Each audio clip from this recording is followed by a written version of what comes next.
Perfection ഇല്ലെങ്കിൽ എന്താണ്, ഒരു ഭംഗി ഉണ്ടാവില്ല. ഇപ്പൊ നിങ്ങൾ ദുബായ് അതല്ലെങ്കിൽ ഗൾഫ് കൺട്രീസ് ഒക്കെ വിസിറ്റ് ചെയ്തിരിക്കുന്ന ആൾക്കാരെന്ന് എഴുതി കാണിച്ചേ. സൗദി അല്ലേ ഞാൻ പറയുന്നത്, സൗദി അല്ലാതെ എവിടെ വിസിറ്റ് ചെയ്തിരിക്കുന്നത്? ദുബായ് ഒരു പെർഫെക്ഷന്റെ ഒരു സിറ്റിയാണ്. അവിടുത്തെ എല്ലാ കൺസ്ട്രക്ഷൻസ്, അവിടുത്തെ റോഡുകൾ ഒക്കെ. എന്നാൽ ഇന്ത്യൻ സിറ്റികൾ എന്തല്ല, പെർഫെക്ഷന്റെ സിറ്റികളല്ല. ഉദാഹരണം പറഞ്ഞു കഴിഞ്ഞാൽ എറണാകുളം ഒരു പരിധി വരെ പെർഫെക്ഷൻ ഉള്ള സിറ്റിയാണ്. എന്നാൽ നമ്മൾ ഇന്ത്യയുടെ മറ്റു ഭാഗങ്ങളിലേക്കൊക്കെ പോയി കഴിയുമ്പം എന്തില്ല, ആ പെർഫെക്ഷൻ നമുക്ക് അവിടെ കാണാൻ പറ്റത്തില്ല.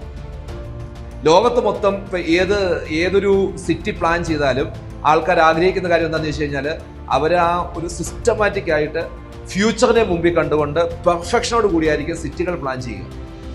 എന്തുകൊണ്ട് അങ്ങനെ ചെയ്യുന്നത്? അതിന്റെ ഭംഗിയുണ്ട്.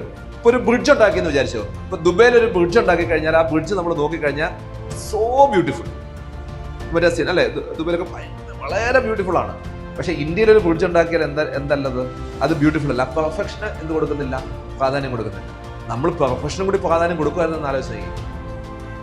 ഇന്ത്യ എന്ന് പറഞ്ഞാൽ അത്ര പവർഫുൾ കൺട്രിയാണ്. ശരിക്കും പറഞ്ഞാൽ ഹൈലി പവർഫുൾ ആയിട്ടുള്ള കൺട്രിയാണ് ഇന്ത്യ.